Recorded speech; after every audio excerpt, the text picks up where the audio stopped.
So here's a little backstory. Is Cameron Stevens here?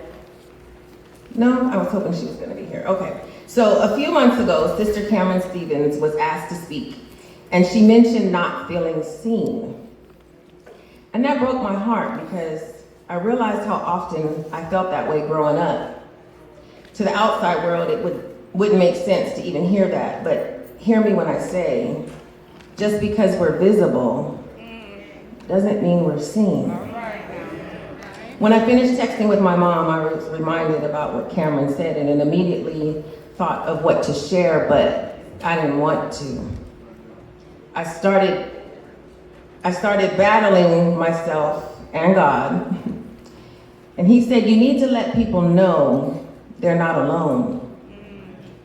I said, but they'll talk about me. He said, they already do. So what? I said, but then they'll make up stories. He said, welcome to the club. They've lied on me since the beginning of time. My story saves souls, and yours will too. Your smile hides so much. People need to know there's another side of pain and brokenness.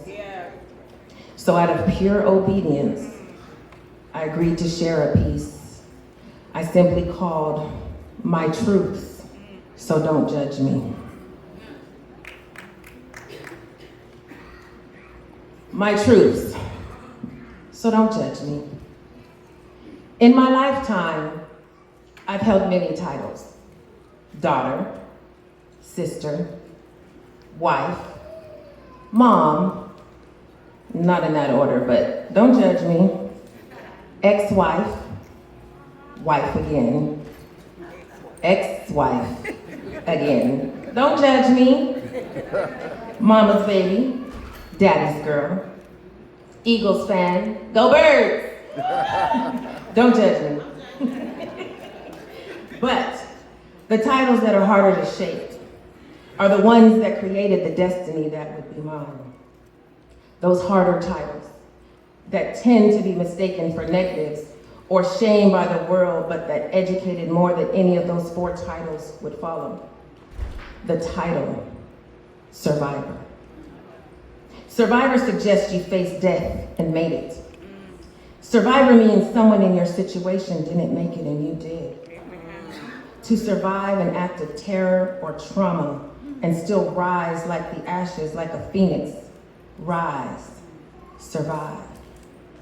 My previous title was victim, and I hated that title. I didn't ask to be beaten. I didn't ask to have my most valued treasure taken from me simply because no seemed like a suggestion that quickly became an option that could easily be ignored and then left me believing that no is not a word I'm allowed to use because it comes at a cost I can no longer afford to pay. My sanity, my freedom, my security, my peace. Don't judge me. It was easier to just say yes because at least then I had no scars. At least then I had no wounds. At least then I could pretend I had the choice and it was actually an option. Don't judge me. I believed that giving in would make me stronger in the end, but it made me disappear. And then one day it happened. I chose me. Don't judge me. I did the most selfish thing I've ever done in my life, and I put the oxygen mask on myself first. Don't judge me.